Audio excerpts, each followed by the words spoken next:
భక్తి ఏమంటే నిన్ను వల్లే నీ పొరుగువాన్ని ప్రేమించడం భక్తి అని, హింసించే వారి కొరకు ప్రార్థన చేయడం భక్తి అని, నిన్ను ద్వేషించే వారి కొరకు ప్రార్థించాలని చాలామందికి తెలియడం లేదు. భక్తి అంటే దేవుని నమ్మడం, పూజించడం, ఆరాధించడం, ప్రార్థించడం, నమాజ్ చేయడం అనుకుంటున్నారు. కానీ ఒక వ్యక్తిని ఇంకొక వ్యక్తి ప్రేమించాలి, అదే నిజమైన భక్తి అంటున్నాడు.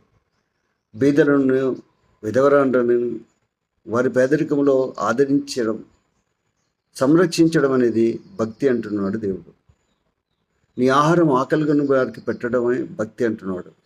నీ రక్త సంబంధికులకు ముఖం తిప్పకుండాటే భక్తి అంటున్నాడు.